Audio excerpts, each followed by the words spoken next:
मान लीजिए कोई पूजा हो रहा है, चाहे कोई चर्चा हो रहा है, कोई बता रहा है, वहाँ नहीं टोकना चाहिए। आज मुझे अपनी गलती का एहसास हुआ कि टोकना नहीं चाहिए, क्योंकि मान लीजिए कि उस दिन मैं बेबी दीदी को बोल दी कि नहीं दीदी ऐसा नहीं हो सकता है। मैं भी अपने जगह पर सही थी, बेबी दीदी भी अपने जगह पर सही थी, लेकिन मुझे ये महसूस हो रहा है कि वहाँ हमें नहीं बोलना चाहिए। इसमें ये बता रहा है कि जो पूजा कर रहे हैं मंच पर जो बैठा है कुछ बोल रहा है वहाँ मत टोको, बात गलत बोले चाहे सही, बाद में आके बताओ। तो माँ पार्वती जब 5 साल की थी तो वे शुरू से भोले बाबा के शिवलिंग बना के पूजा करती थी।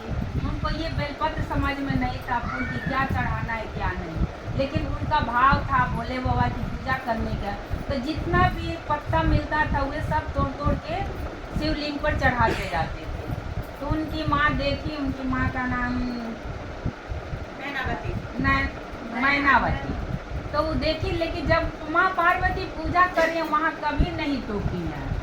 इसलिए नहीं टोकी है कि मान लीजिए वो तो अपने भाव से वो पूजा कर रही है, उनको डिस्टर्ब नहीं की, लेकिन जब तक पूजा के वहाँ चुपचाप बैठी रही। जब पूजा खत्म हो गया तब वो अस्थिर से बैठ के बेटी को समझाई, बेटी ये बेलपत्र है, ये भोले बाबा का प्रिय, इस बेलपत्र को इस तरह चढ़ाया जाता है, ये फूल है इस तरह चढ़।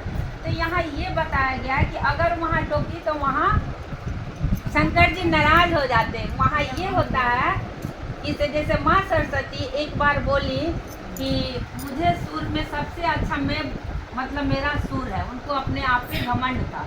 तो ब्रह्मा जी बोले कि इतना घमंड नहीं करना चाहिए। तो एक जगह जहाँ हो रहा था कीर्तन वहाँ सब कोई गया, एक घोड़े का मुकुट वाला कोई था, वो गा रहा था, तो सभी देवी देवता लोग बड़ा अच्छा से सुन रहे थे। तो माँ सरस्वती जी जब वहाँ गाने लगी सभी देवता लोग वहाँ से उठ के चले गए। इनको बहुत अपमानित लगा, क्या हुआ कि मेरे स्वर से सभी लोग उठ के चले गए।